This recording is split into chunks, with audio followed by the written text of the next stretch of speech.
Welcome to the DevReady Podcast, where we're helping non-techs build better tech. Today, we're joined by Yuriy Tyurin from ConceptAngle. Yuri, thanks for joining us. Thanks for having me. Yeah, really Hi, Yuri. appreciate you coming in and talking to us on the DevReady Podcast. And before we get into topic, let's talk a bit about who you are, your background, your history. Tell us a bit about yourself, Yuri. Well, I'm coming with from far end this planet. I've got wide geographical history. I was born in Germany, grew up in Russia, now living in Australia, and I'm running consultancy business, helping businesses to become more efficient. So my journey started 20 years ago. This was actually that's an interesting story because I'm very passionate about everything automotive related. And when I just finished my school, I was on the way to to uni just to lodge the documents and enter the uni, and I had no doubts that my career was going to be in automotive industry. And just on my way, I stopped at the intersection for a couple of minutes, and my destination was 50 meters just ahead of me, and the rest of the uni, all other faculties of all other directions were on the left. And suddenly I turned left and lodged all the documents and applied for the faculty of process improvement, automation, and software development. Interesting. Why? N- no, I still have no answer to this. It Okay. was sign from heaven. I don't know. It was just an omen. Something like some invisible force made me turn left and go there, and I But never regret. well, what was it about the automotive industry that you thought you would be working in? Well, I think at that point in time, I have realized that I'm not ready to make money of it or do it for living, and spend at least few years having half my arms in oils and grease and all of that. And actually, that helped me to save my hobby because I still enjoy it. I still love to spend weekends under my four-wheel drive doing it all myself, and I enjoy it. And I know if I was doing this for living, I would hate it. Yeah, Day in, day so out. there is a lot of process-driven stuff in that industry as well. So I thought maybe there was a connection, and that's why you went that way. But yeah, that truly was a left turn. Yeah, well, that's you touched that point that industry has lots of processes. There is something I'm just exploring because that industry, especially in a car sales industry, it suffers a lot. There is a big lack of processes or lack of efficiency. And yeah, this is actually something that could be potentially my just a dream or lifetime project, just to combine my technical expertise with my passion. Oh, nice. That's where we want to be, some passion, but also expertise. That's really good to get into. So a bit about, so you went into obviously technology. That's an area that you drove into. Programming, I remember you did a bit of that in the early days. So your experience through the journey, where has that sort of started, and then how did you end up in process improvement? The My whole experience started when I applied to uni. I was in Russia at that time. It was early 2000s, and internet was still very new and not really accessible for majority of people. I didn't have a computer. Obviously, no. Well, I had a cell phone, I believe, by that time, just my first cell phone. Nothing else. I knew pretty much nothing about it. I spent when I was a teenager. I spent couple of times, a couple of days in my mom's office, just exploring Windows 95, 98. I cannot Yeah, okay. remember Back in what the it days. was. Yep. Yeah, and that's pretty much it. This is all I knew about the whole technology industry. Mhm. I started studying there. It was because it's math driven mainly. This is why I liked it because I'm pretty good at numbers. And my career started, uh, it was a kickstart. I started with the National Russian Development Warehouse, and we started to work straight away in massive projects Mhm. with the government departments. And this is what I started as a software developer, Mhm. but at the same time, in Russia, when you in tech 20 years ago, you had to be a universal soldier. So you're a networking engineer, you're a DBA, you're a software developer, you're a software architect, you do everything. Everything. Hmm. So, and this is how it all turned out. So I just started to work. It was just practice. practice, practice, practice. A little bit of knowledge from uni. Most of the things I acquired from the experience. It's definitely Yeah, an area that we learn by doing, isn't it? It's not something you can read out of a textbook. It's by experience. Yeah, it is. It is as an industry that you need to get your pull your sleeves up and get right into to get learning and understanding, and then pulling the big pieces together. Because it is technology can be done great if you learn the best ways to do things, develop them, the systems, the process. But also you can deliver crappy technology too if you don't know what you're doing. So it is a good learning environment to get into, and then learn about what the best processes are to get really good tech out the other end. So and that process of doing a bit of everything is similar to what we did when we started Aerion. basically, yeah. There's a handful of us, and yeah, we all had to be able to do everything. Yes. Otherwise, we didn't have anyone that could do anything. hmm Yeah. and that doesn't change over time. You still got your teeth in a few different things, right? So it's interesting. So concept angle. Tell us a little bit about how that came about and why you went down that angle around a consulting business for process improvement. Out of software, really, but more about process. But they go hand in hand. So I'll let you talk to that. Yeah, sure. Well, I spent about 18 years in mainly designing and building financial systems in different areas. So I started in Russia as with a software development warehouse. Then I transitioned to the one of the largest construction companies. Actually, in between those, I had 2 years in Russian army as network engineer. Yes. Then I joined the construction company where I just landed to be the head of IT department of the local hmm branch. Again, everything, just responsible for everything from the phone on the desk to all the software and for financial software accounting.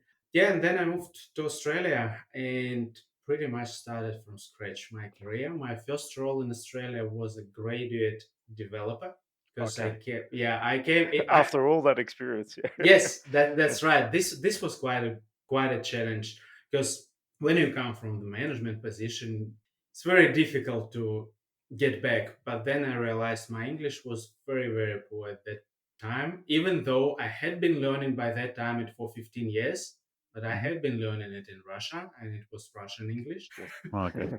Yeah. So when I landed in Australia, my first question was, "What did this? This is not English." Like to me, it was completely different. I couldn't understand. I barely could understand anything. So yeah, I started. I After a couple of months of searching for the first role, I just scrubbed my whole resume and removed almost everything. Started as a graduate developer with a law firm and spent there about 5 years. Grew to technical team lead and left. So the corporate world, I realized the corporate world I had enough. It was different. I just wanted something different because I was realizing at that time that I could apply my knowledge and experience wider than for one company. hmm And corporate world, well, probably lots of people know corporate world is specific, and it's sometimes it gets unbearable. It And has I its challenges and hurdles and roadblocks and red tape and management on top of Bureaucracy. management. So yeah, a lot of people Yeah, be in that definitely. and I've been a rebel, not crazy rebel, but I've been a rebel for my whole time, like whole life. And in the corporate world, I felt just squeezed with the boundaries. Yeah, I decided to leave technically to nowhere. I didn't establish anything, but I had hmm really good connections, and we worked. I kept working with law firms, with consultants, other consultants. And a couple of years ago, I came to realization that software is a tool, and all I did all the time, the majority of time, maybe except first 1 or 2 years, it was process improvement because software by itself, the tool by itself, it doesn't improve anything. It allows and enables new processes. It makes things more efficient, but by itself, without changing the process, you know it probably better than me. Software worth absolutely nothing without change of the background of the way things go. Yeah, and the Yes, adoption, the willingness adoption's big. to use it, and the willingness to change. Yeah. Yeah.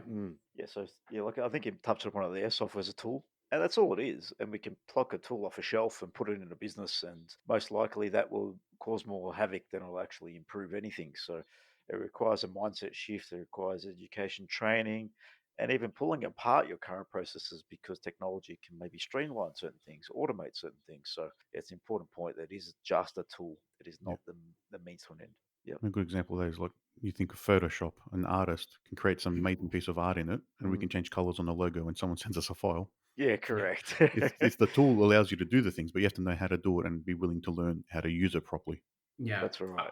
I like another comparison. I always compare the software with a hammer. You can destroy and you can build. It depends how you apply it. And with software, especially in business, there are lots of businesses who fall into the trap just being obsessed with technology and they chase shiny things with technology. And technology is a multiplier. And if there are issues in underlying processes, they just multiply issues and it actually starts working against the business rather than for business. Hmm. Yeah, in terms of multiplication, if you have challenges, I think that's an important point because you can, and in any context of business, if you multiply, for example, in a business that can't handle more business and you go and increase sales, the whole business will fall over. So you have to just think about it holistically, how it all operates together. It makes a lot of sense. Now I'm looking over the back of your left shoulder, purpose, people, process, and technology. Talk to that a little bit. What does that mean to you, and what's that all about? Well, this is the methodology we use, and the order matters here. So it all starts from purpose because what I discovered in my personal development journey that purpose is the only intrinsic motivator that can drive people and help to motivate and energize and makes you keep moving. So never give up. So the purpose is essential. I've got couple of interesting examples of business, for example, that suddenly started to decline. And talking to the owner, we discovered that business that they started about 20 odd years ago was started to raise kids. And then realized the owner realized kids growing up kids left home, that's it. So the business completely lost its original, so it's not, it didn't lose purpose, it accomplished it. So it just needed a new purpose, probably for the retirement, for the better retirement, for whatever, for grandkids. And this is where things started to shift again. So that's interesting how it works, because when you just run in business to make money, money is a goal. And if you call ATO and ask them what's the primary goal of the business, they will clearly tell you to make money. Yes, money is a good goal, but it cannot be a purpose. Money is a tool as well to achieve something else, to make a greater impact, to impact. I'm talking about impact at different levels: personal level, family level, community around, global environment, whatever. So, yeah, this is number one thing that is required for sustainable business.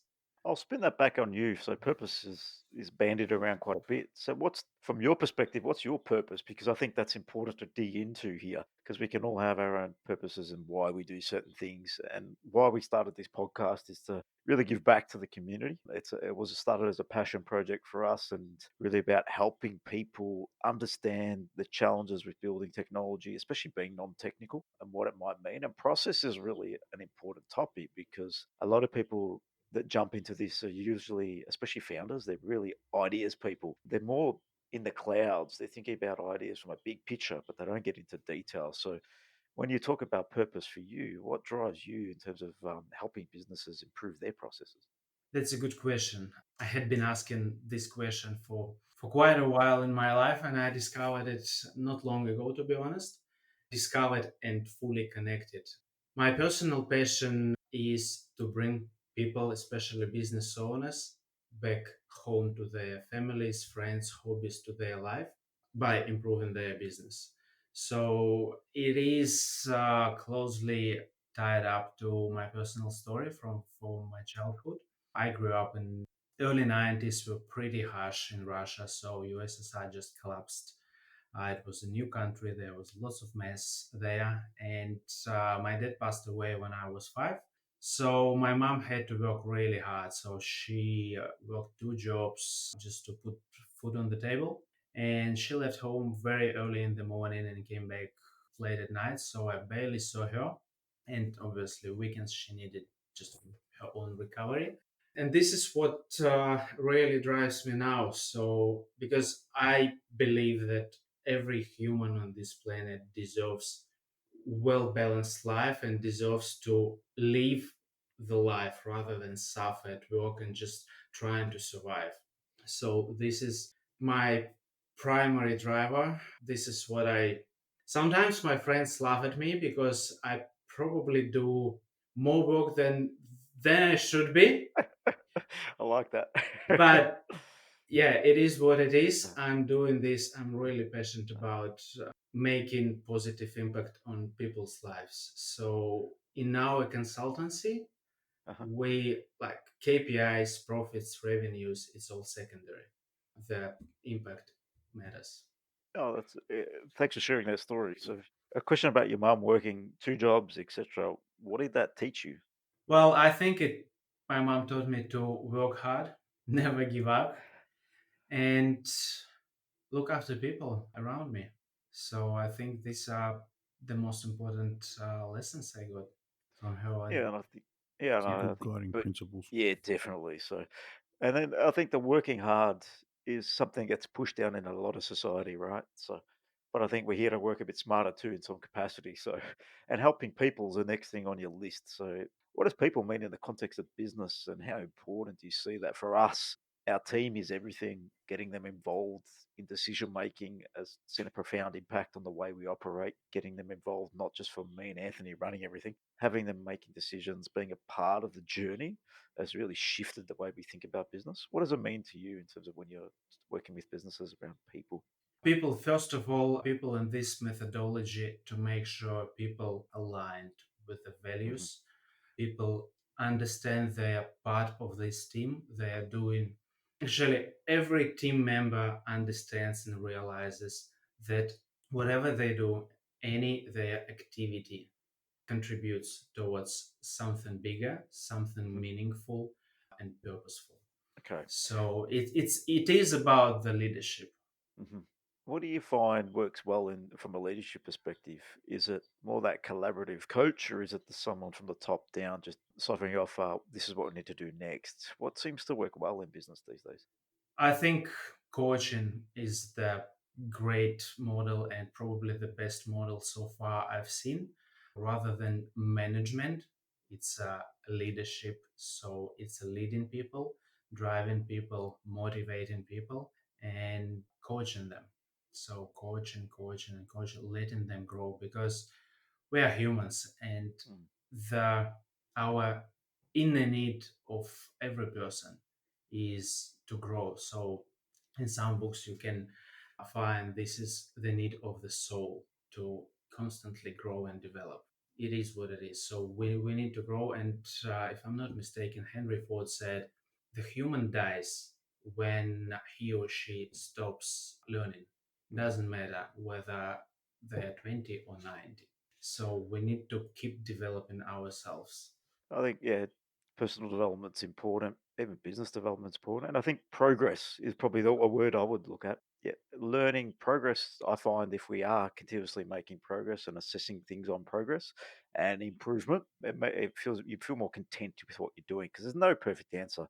There's never perfect, especially in business. It's always evolving, and you're always stepping up to new levels. Teams evolving, everyone's evolving. As long as we're making progress, reflecting correctly, and then pushing forward, I think that's where I see growth in the business and within our people. That's true. And actually this is very good connected to our biology because Mm. I haven't officially started, but I'm really curious about neuroscience and how our body, especially brain, works. Mhm. And good thing you mentioned that reflecting on the progress and this biologically, this is what we need. This just releases some hormones that makes us feel satisfied, and the same hormones responsible for the motivation. So Hmm. it's very closely linked on reflecting back. Yes, we need to stop between marathons, look back, celebrate, and then keep going, because lots of businesses, what I found, run marathons one by one, Hmm. non-stop, and then, yeah, sprint, 3 month Nice. sprint, yeah, quarter sprint, next quarter sprint. Where do you Hmm. have a rest? You need Hmm. that rest. We are not the machines. Yeah, I think yeah, we can wear ourselves down pretty quickly if we just focus on getting things done. And I think, yeah, we're not human doings or human beings. I think someone said that a long time ago. But yeah, I love we need that. to, yeah, we need to have time to reflect and just be sometimes and just appreciate what's around us. So people's important, culture's important. So we've got so a business is working on. You've got your purpose. Your people are aligned to that purpose. What your objectives are. Process. Let's dig into now what we can do to actually understand our processes, maybe even document that out so we can look for gaps, look for challenges, look for bottlenecks, and then look to improve. What's an approach that we might take here?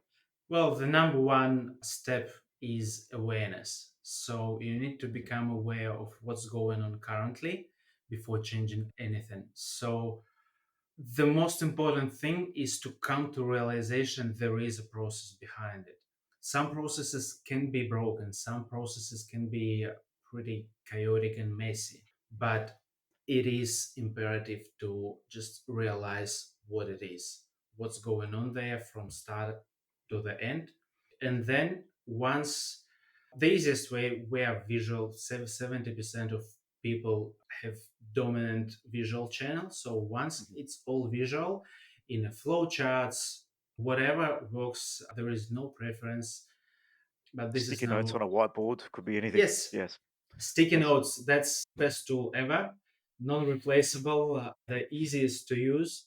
Uh-huh. Yeah, once it's all visual, it becomes obvious where the roadblocks, where the bottlenecks, and as you've heard, the awareness of the problem is a Mhm. 50% of the solution. How do you help them become aware of the problem or the issues in their processes? So before Well, they start documenting it out, how do you get them to think, all right, there is a problem here that we need to fix? the best way is to ask questions, and I don't need to tell people what their problems are. Just keep asking, and they have, every person have all the answers inside. You just need Hmm. to help to uncover them. That's it. Yeah. People usually people know what it is. Sometimes they hide this and do not let it go, because sometimes it's challenging. We are humans, and it's Hmm. our psychology. If we made a mistake, it's okay to try to hide it and avoid it and not face it. But admitting it is a big step. It creates energy shift. First of all, when you realize what's going on, it becomes easier. Yeah. So digging in on the process front, awareness is big because you can put focus on problems as soon as you see a flow and there's a bottleneck that comes up. Okay, here's a challenge.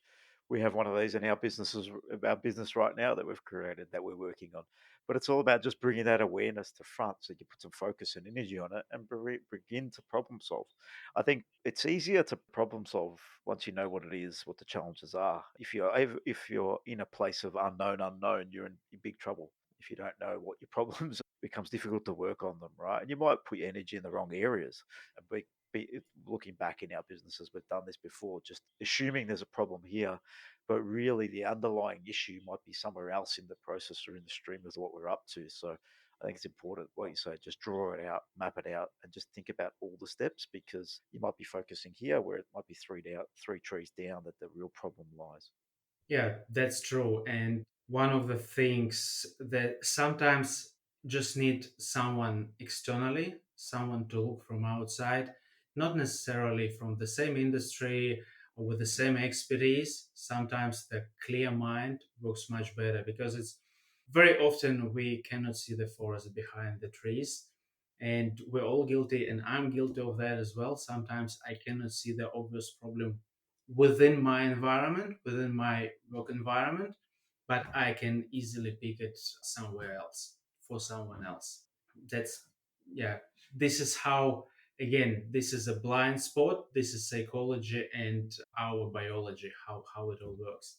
And this is really where innovation sits. We're talking about business improvement, but this is anything. This is building a new piece of technology or an ideating on a new piece of technology. Generally, it's improving a process for somebody. Any piece of technology is doing something new, efficient, differently, that's adding more value in a different way. So it doesn't necessarily have to be around a business. So in the world of in a startup or a startup idea or a concept, I know you work with predominantly small to medium tier businesses. If you're ideating on something, would you recommend still going through the same process around documenting processes, looking for opportunities within them? Yes, certainly, because this is awareness. This is first step that you cannot avoid. And until you earlier you mentioned that when you know what the problem is, it's much easier Yeah. to solve. When you don't know what the problem is, it is not possible to solve. It may be solved by the chance, Hmm. but it's like buying a lottery. So there is nothing depend on you. You can try and apply different things. You may hit the right point, Yes. but unless you know what you are solving, Mhm. it's not possible to deliberately solve it. Mm. I think I'll tell you a little bit about what we do within our business just to shed some light. So, we basically once a month run a day with the team, which would focus on categories of areas of improvement. Top level, we look at these and just drawing focus and attention to things actually allows us to think differently, evolve as a business.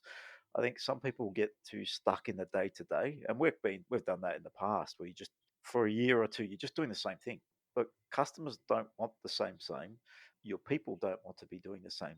They want to see improvement. They want to see new challenges. They want to see new projects, new opportunities, how we might do things better, how we might evolve as a business. That's made a big impact just putting energy on what is working, what's not, and here's some categories that we know there's some challenges in. Let's just ideate around these. And I think bringing people along the journey has made a big difference for us. And it's got nothing to do with technology at this stage for us. It's more about internals or how we are operating. But within a technology business, we are bringing in technology pieces when it makes sense to us. And that's probably your last step on the piece of the puzzle, right? So technology is never first. And when people come to us around building product, building ideas, innovating within a business, they tend to jump straight into we want to build this or we want to use this technology. Let's run with this. But I think it's about taking a step back and understanding what are you really trying to achieve here? What is the real value you're trying to add? Then we'll get to the technology. Yeah, you're absolutely right here. You need to get processes right first. You need to understand how things flow there. And then, yeah, again, technology is just a tool. It's not about the new hammer with a plastic or shiny handle. It Mhm, is about the different type of hammer.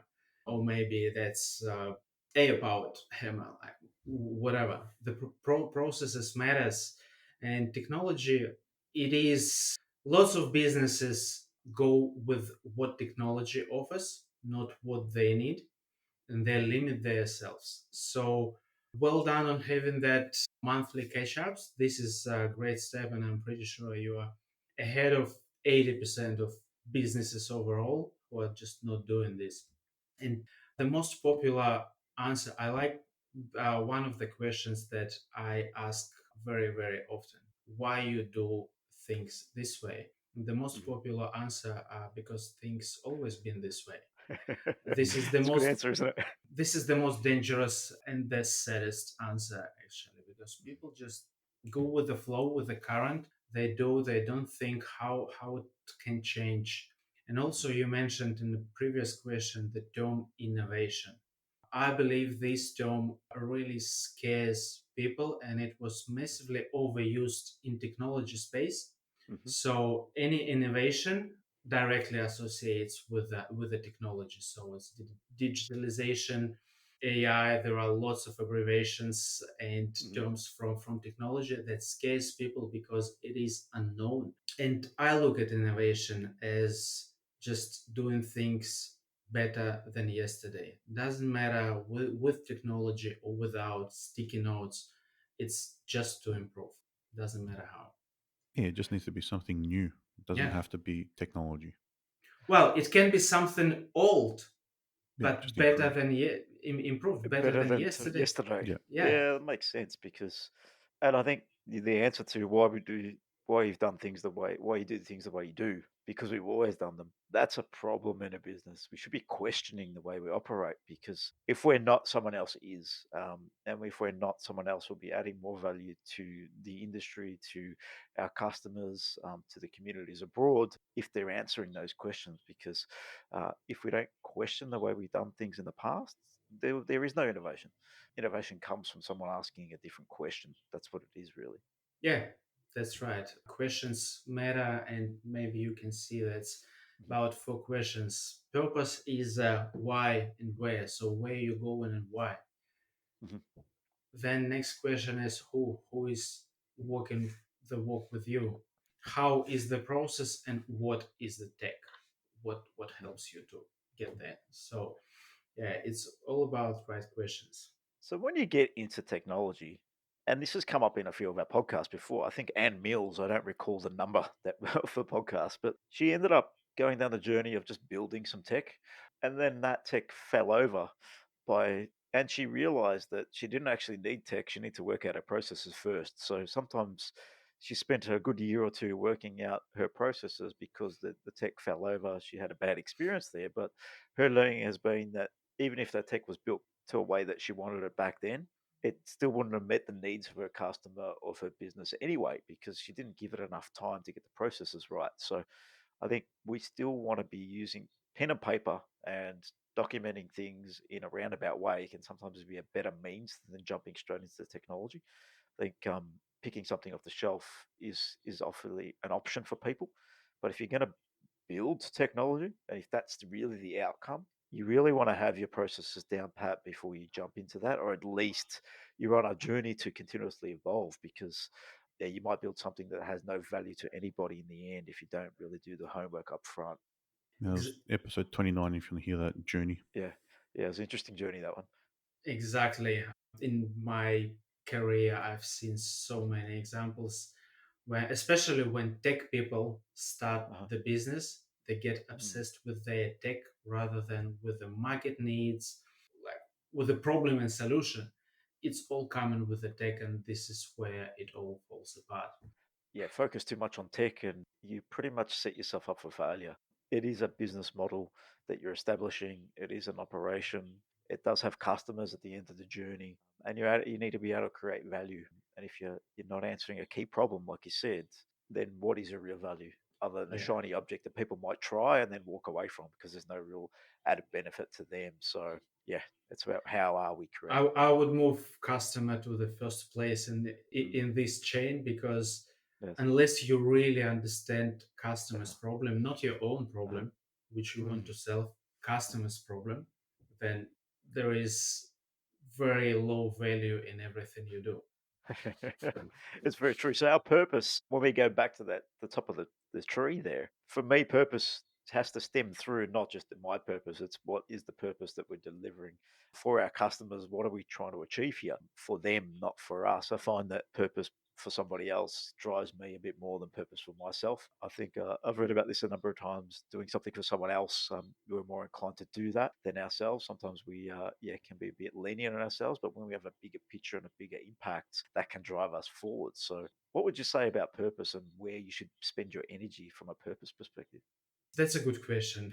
It is very individual for everyone. For some people, it is something really big, and at the global level, it is making some good for the world, for the environment, for the society. Maybe fighting or helping the inequalities, whatever. For some people, it may be just to take a good care of their family, and Hmm. maybe families of their employees. This is a good purpose as well. If family Correct. is a number one value, it doesn't have to be big. And again, the purpose, there is a misconception in people's mind that a purposeful business is a charity. No, it is not. It's not non for profit. And I believe more successful your business is, more impact you can provide. So you can bring more good to this world. Hmm. So it's not about being altruistic. It's not about working for free and not about non for profits and charities. Oh, not, we can't make impact. And who donates to the not-for-profits and charities? The big businesses and people behind that, right? So we, in reality, yes, if you want to make a big impact, we still need to make a profit to be able to sustain that and look after the people that are in our culture and our customers in the right way. If you're not making a profit, you cannot serve your customers to the best of your ability because you're always chasing the next customer to fill in that revenue stream, and that doesn't serve anybody. That's true. You can't give until you have. Correct. Yeah, very, very good. So, in summation, Yuri, if I were to start the journey of process improvement, or even looking at how I evolve my thinking within a business, within a startup, within a business that's operating, where do I start? What's my first step?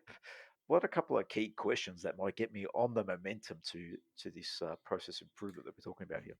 The number one step would be just take a break. Take a break. I Yeah, think that's good. take a break, make a Yeah. step back Yes. to have a better point of view, to Uh-huh. have to see everything. And I love to start. I have I use very simple model usually. It's Hmm. an arrow, circle, and square. Arrow is your marketing, circle is your sales, square is your operations and delivery. Okay. So, and then start breaking down bit by bit until you have listed all the actions, the simple actions that cannot be broken down anymore. So that's very simple. And the best question, once you come to any action, any process, why? Why we do this? So first, start to realize what is behind that process. And sometimes you may find that some processes are really redundant. You don't need Hmm. them. There is no reason for them. You just keep doing them, Interesting. but Yeah. Okay.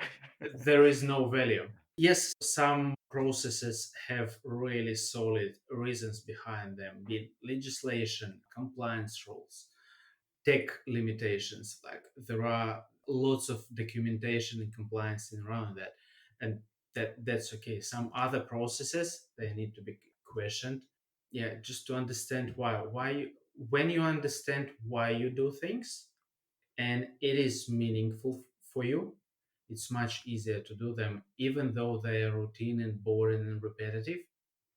When person who is doing that knows why is that, it's much easier.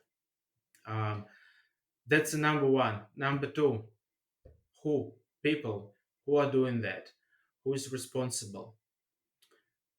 What happens if this particular person who is, especially for the processes who ran by one person, Hmm.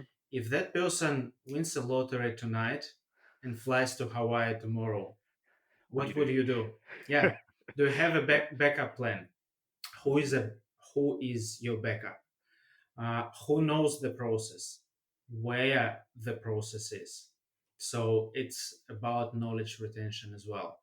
So if the whole process sits in the mind of one person, there is a big risk. I had an interesting experience a few years ago. I worked with a large US company who was listed in top 50 employers in US. Massive company with 17,000 staff around the world. One of their main processes, the billing process, was tied up to one person, not documented anywhere. So just one individual was running it every month, just 2 days during the month, generating all the bills for the entire company. Yeah. This is Wow. really, really scary. Uh-huh. It's a golden person, so you cannot let go this person. So Hmm. there is no leave. There is no, like, if this person gets sick or yeah wins a lottery and just disappears, what happens? No one knows, and it's quite a complicated process Hmm. for that large company. Interesting. Yeah, It's a 17,000 precarious employees, did you say? position. Yeah, crazy. Yeah, to think that that happens within such a big organization. Yeah. But if we get too fixated on the doing, I think, yeah, we can get lost in, yeah, managing this stuff. And even automating becomes a question of how we automate certain things because um, there are certain processes that we do that are manual that can be automated if we do it the right way. But we need to know our processes first, what our outcomes are before we even think about automating them. Because to automate something without an understanding of what you're trying to get to is just pointless and a complete waste of time from my experience. Yeah. That's true. And Mm, sometimes you don't need to automate things. mm, Sometimes you need to make them redundant. mm, And not all issues or not all actions deserve the good like tech solution or automation. uh-huh. Some of them can be just changed or completely omitted. Okay. Yep. Yeah, that's a fair point. On that note, what sort of how would you assess a process? What do we do to say, can we omit this? Can we automate it, or should we redesign it? What are we doing Well, here the from the first assessment? question, why, Yeah, will yeah, give you most of the mm, answers for every mm, question. Why you do this? What value does it produce for you or for mhm, your customers? mhm, And if there is more effort required to achieve this than it produces the value, it's a questionable item. Yes, there are yes. some items like this that you cannot avoid, but just keep asking the question why you do this, what resources, what's the input, what's the output. So Mhm. if there is a big mismatch in the value and there is no real reason why you do it, Just because it's yeah, because we've just always because. done this, Yuri. Yeah, Yeah, brilliant. All No, right. Yuri, it's been a pleasure getting to meet you and talk through what is process improvement. It's definitely something that's important from a technology delivery standpoint. But like I said, we need to understand what the processes are before we can improve them, especially with technology. I think people jump head into technology, and I think that's probably some of the biggest mistakes people do make. It's we need to really get clear on, I think, yeah, why is an important point here. The purpose, what value we're trying to add to our customers, what problems we're trying to solve. Who is actually a part of this process? They're the people. Makes a lot of sense. And it's pretty clear in terms of your steps in terms of doing this. So, really want to thank you for being a part of the conversation today. Well, how would people get in contact with you if they want to learn more about your business and what you have to offer? well, the website probably would be the best point to have a look around. So Uh huh. it's conceptangle.com.au. Perfect.